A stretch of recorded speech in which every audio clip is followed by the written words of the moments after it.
үндэсний эрх чөлөө тусгай тогтнолоос эргээсний төгс 110 жилийн ойг тохиолдуулаад энэ ойг угтаад тусгай тогтнолын үндсэн сэдвээр нийтлэл подкастуудыг энэ уралдааныг 12 дугаар сарын 1-ээс 20-ны өдрүүд зохион байгууллаа. Тэгээд монголчууд эрх чөлөө тусгай тогтнолын төлөөх тэмцлийн түүхэн уламжлал төр төсний залгамж чанарыг сурчлан таниулах, нэрхэмлэх үнд зүйлс эх орон жүжлийг хойд өвдөө өлөвшүүлэх, хамгийн гол нь үндэсний бахархын эх орон жүжлийг төлөвшүүлэх, ойлгуулах, дараа үед уламжлуулан үлдээхийн тулд энэ нийтлэл сэтгэлгээ подкаст сонсдог номууд бол их чухал юм гэж бодож байгаа. Эх орны өнцөг болон бүрээс за бас хэлийн чамдаас ч гэсэн сэтгүүлч нийтлэл чөлөөт уран бүтээлчид оюутан залуус маань өөр өөрсдийн харах өнцөг оюуны сэтгэх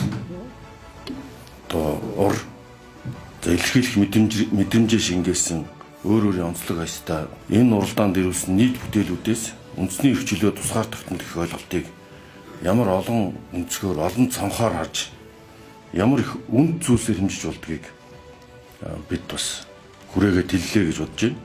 Эдийн засгийн тусгаар тогтнол оюун сэтгэлгээний үндэсний ондоошил, үндэсний өв соёлын залгамж гээд олон жишээг дурдж агуулга уялдааг нь тодтосон юм нийтлэл бүтээлүүд ирсэн явдалтай одоо талхалтай байна. Та бүхэндээ бас дахин баяр хүргье. Франц улсад ажиллаж амьдарч байгаа сэтгүүлч Баяр Баясгал маань энэ цаг мөчид бас та бидэнд сэтгэлдээ Франц улсаас дамжуулсныг хэлцэнд уламжилъя. Та бүхэнд хэлцэнд баярлалаа болно. Үндэсний эрх чөлөө тусгаар тогтнолоо зарлан тунхагласны 110 жилийн мэндийг монголчууд та бүхэндээ алс хол Франц нутгаас миний бие хүргэж байна. Намайг Баяр Баясгалан гэдэг. Энэхүү нийтлийн уралдаанд 2 дугаар байр эзэлсэн. Тэгээд тусгаар тогтнолын үнцэн гэдэг нийтлэлээрээ одоо өөрийнхөө бодож явдаг ямар санаа оног бусдад хүргэхийг зорьсон бэ гэвэл гадаадд ажиллаж амьдардаг маш олон монголчууд байдаг. Бид дэлхийн өнцөг болон бүрээс ирсэн өөр орны хүмүүстэй хамт ажиллаж, сурч, хөдөлмөрлөж ингэж явдаг. Тэгээд зарим хүний яриаг сонсоход бол эх орноосоо нэг хүсээ явчихсан их хэлээрээ хүүхдүүдтэйгээ ярьдаг үуч гэдэг юм уу тийм ээ. Тийм зовлон бэрхшээлтэй, өнөхтэй, ийм хувь тавилантай хүмүүстэй хамт одоо харь оронд ажиллаж амьдардаг хүний үед харих гэртээ очих эх оронтой үнсүүлэх эцэг ихтэй ингэж амьдрна гэдэг монголчууд бидний хувьд, монгол хүмүүний хувьд ямар их баян, яасан их аз жаргалтай, хувь өрөөлтөө хүн бэ? Бид үнэхээр их азтай арт хүмүүс юм аа гэж хэлхийг зорьсон юм аа. Тэгээ эх орны үнцэн, ийм сайхан эрх чөлөө тусгаар тогтнол гэдгийг бидний өвөг-дээдс, өвөө эмээнэр ямар их үнцэнээр, ямар их хүч хөдөлмөрөөр биднэрт олж өгөөвэ. Энэ үнцэнийг, энэ эрхэм баялгаа тусгаар тогтнолоо эрх чөлөөгөө үргэлж хайрлаж яваасай. Бие биенийг үргэлж хүндэтгэн дээдэлж яваасай. Үр хүүхэдтэй энэ бүхнийг өвлүүлэн захиж хийлж үлдээгээсэ гэдэг санааг нийтлэлдээ тусгасан нь одоо ингээд бас олон хүний талархлыг хүлээсэн байна. Ингээд та бүхэндээ маш их баярлалаа. Дахин үндэсний эрх чөлөө тусгаар тогтнолоо зарласан 110 жилийн ой мэндийг хүргэе. Мөн уралдааны зохион байгуулсан Комст баярлалаа гэж хэлье. Тэгээд удахгүй шинэ он айлчлан ирэх гэж байна. Та бүхэн шинэ оноо эрүүл бэлэгтэй сайхан ухтаарай. Хуучин оноо бас амжилт бүтээлээр үдэж байгаа гэдэгт итгэлтэй байна. Баярлалаа. Баяртай. Маш их баярлалаа. Баяр Баясгалан төлөөж өндөр түүний төрсөн хүрэлцэн ирсэн байгаа хөнгөө сайхан бүтээлийг сонор дуулна хэмээн та бүхний өмнө Монгол Улсын соёлын тэргүүний ажилтан, Улсын драмын эрдэнэ театрын жүжигчин Баяр маань урьж байна. Ээж эх орон бид хоёрын дунд хэмээх хөнгөө сайхан нийтлэлийг хамтдаа сонсцгоё.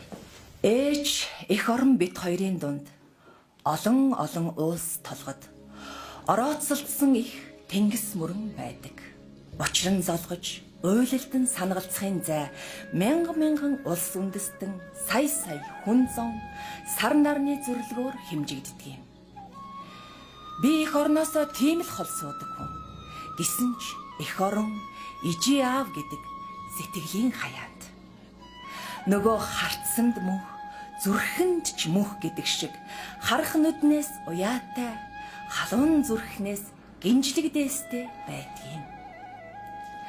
Юу гэж эх орноосоо гарсан хүн нэг л зүйлээ гэртээ орхиод ч юм уу мартаад гараад ирсэн хүн шиг л амьдардаг. Энэ тухай бигзийн явуу хулан найрагч яруу тансаг шүлгэлсэн байдгийн. Хүүгээ үлгийдөөд орхисон их шиг хүний нутагт сэтгэл тогтсонгүй гэж. Үнэхээр тогтохгүй. Гэхдээ энэ миний хувьд жаргал байдаг. Харих гэртээ хүн гэдэг хамгаас жаргалтай иргэн. Харих газаргүй, очих их оронгүй олон мянган хүн зооны дунд холилдон амьдарч аж төрж яваа надад санаж зүүдэлж, бодож битгэрч явах нутагтай байна гэдэг хичнээн их жаргал бай. Хур тамдлагын гишүүн Отгон Баяр хэлсэн шүү дээ. Очих их оронгүй хүн ялагдсан байдгийг бусд зовлон бол юу ч бишээ гэж. Үүнийг их орондоо амьдран буй залуучуудынхаа зүрхний чандад хэлмээр санагдаж байна. Айл гэрийн амьдралыг бүтэн заяатай байлгахын төлөө эцэг эхчүүд минь ямар цаг үеийг туулсныг Монгол хүн бүр мэднэ. Үүний адилаар буцах гэртээ, буух хаягтай байхын төлөө бидний өвөг дээдс, өвөө эмээ тусгаар тогтнолыг ямар үнцээр зарлан тунхагсныг үеийн үедээ, үрийн үрдээ хэлж бахархаж явах ёстой юм. Хүн төрлөختөнд ганц л заяасан нэгэн цул атлаа амьдарч буй орон газраасаа хамаарад өнгөн, үнэрн, ааш аяг нь хүртэл өөр болж хуваагдаад байдаг энэ тэнгэрийн доор ертөнцийн таван төв, зах хязгаар нутаг, өнцөг булан бүрээс ирсэн араб, африк, хар шар, муслим, католик хүмүүстэй агаар нэгдэн хүсэл мөрөөдлийнхөө төлөө ажиллаж явна. Төөлбөл бие, тоолбол нас чацуу. Миний л адил айлын охин, хүүхдийн их болсон цэл залуухан Султана хэмээх Бангладеш эмэгтэй найз минь надад ярьсан юм. Баясаа бид Их Британийн ноёрхол дарна 74 жилийг үджээ. Тал нь Бангладештай үлдсэн. Нөгөө хэсэг нь Пакистан болж энэтхэгийн хаяанд байв.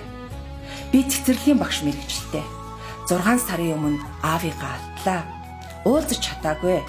Хүүхдүүд нь Бангладешт хизээч очиж үзэж байгаагүй. Хэлээр нь ч ярьдаггүй. Ажил дээр тааралдан минд мэдэхтэй. Чи бид хоёр чинь нэг өвөөтэй Чингис хаан шүү дээ гэж нарган болгон инээмсэгэлдэг Али маань. Ээж дүү хоёр Афганистанд байгаа. Дүү маань сургуульд явдаггүй. Талибууд явуулдаггүй. Тийшээ явснаас гэртээ үлдвэл амьд байна гэж хэлдэг. Нүдэн дүүрэн гунигтай хэрнээ том цагаан шүдээ яралцуулан тас хөхөрч явдаг Суданы залуу Саала. Нэг завинд 93 хүн сууж явсан юм. Миний үеэлүүд тэдэн дунд байсан. Завин олдохгүй байгаа гинэ. Эх орноосоо дөрвөж явсан юм л да гэж ярьсныг сонсоод би баярлах, гуниглагын алинд нь өөрийгөө тавихаа мэдэхгүй гайхшиж суусан юм. Японы нэгэн зохиолч эмэгтэй надад тэртээ 2012 онд сурвалжлага хийхээр очиход ийхүү хэлж илээ. Хаана эрх чөлөө байна? Монголд байна. Энэ тал хөндөй хэнийгч биш. Монгол хүн ирээд л гэрээ бариад амьдарчихдаг. Ийм том эдлэн эзэмшилтэй, эрх чөлөөтэй баян хүмүүс юм да та нар гэж үнэхээр атаархсан харцаар ширтээд ярьж байлаа. Газар нутагтай, хилтэй байна гэдэг ард түмэн бүрт олдоод байдаг амны хишиг биш бололтой. Энэ онд үндэсний эрх чөлөө тусгаар тогтнолоо сэргээсний 110 жилийн түүхэн ой тохиож байна. Франц хүн гой хувцс өмсөд баярлахаараа ингэж ярьдаг юм. Би 31 шиг гялалзаж байна. Энэ юу гэсэн утгатай үг вэ гэхээр өмнө нь Франц улсад 7 хоногт хүн 50-аас 60 цаг хүртэл ажилладаг байсан бөгөөд сар бүрийн 31-нд цалингаа аваад хамгийн гоё хувцсаа өмсөд баярлсан шиг баярладаг байж л дээ. Одоо энэ улсын ард түмэн өөрсдийн гэсэн хөдөлмөрийн хуультай болж эрх чөлөөгөө эдэлж 31 шиг гялалзан хөөрч баярлах үедээ үнэхээр ч зовж зүдэрсэн хар өдрүүдийг цагаанаар угаах мэт бахархан баярладаг юм. Түн шиг би энэ 110 жилийн түүхт ойн жил монголчуудыгаа үнэхээр гялалзсан баярлаасай. Хүний эрхэнд зовж байсан 200 гаруй жилийн хар өдрүүдийг сэтгэлийн гүнээсээ марттал бахархан омогшоос эх орноо нэг нэгнээ хайрлаасаа хэмээн алс нутгаас хүсч суун.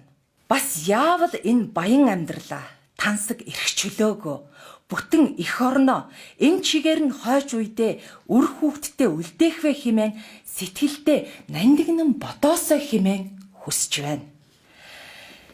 Ээжигээ бодож явдаггүй амьд адгуус гэж байдаггүй бах. Хүн ээжигээ бодохоор давхар эх орноо бодож явдаг. Яагаад гэвэл тэнд гэр минь бий. Гэрт минь ээжи минь бий. Ээжтэйгээ уцаар ярихад 7 цагийн зөрүү, онгоцоор тэнгэр гатлаад очиход 7163 км-ийн зай. Бүр нарийн тоочвол газар дундын тэнгис их газар хоорондын хамгийн том чандам нь эрдэнэ болох Каспийн хар тэнгис, Орос, Станы орнууд байдаг. Ийм л хол зайд монголчууд бидний зарим нь ажил амьдралын эрхээр оршин суудаг ч гэсэн сэтгэлд, нүдэнд, зүрхэнд мөнхөд эх орон харагддаг юм. Харих гэртээ хүн гэж үргэлж өөртөө сануулж явдаг. Европын хамгийн хөгжилтэй оронд хамгийн тансаг эдээ ундааг хүртээд хамгийн сайхан соёлыг мэлмий сонороороо үзэн баясаад ч хүн нэг л зүйлийг хизээж мартдаггүй. Тэр бол мартагдах боломжгүй юм. Энэ бол унсан газар, угаасан ус, их нутаг, их хил, ижи аав. Дэлхийн хүн төрлөختөнтэй тэнгэр хуваанд орно аж төрж байгаа атлаа. Бороо нь хүртэл өөр үнэртэй, тэнгэр нь хүртэл цэлмэг өнгөтэй байдаг. Их сонин энэ хайр бахархлыг багтаасан Монгол эх оронд минь эрхчлөө тусгаар тогтнол үрд оршиг. Эх нутгийн шорооны амиар солих ширхэг дээр тусгаар тогтнол чамайг тунхаглан бичин бий.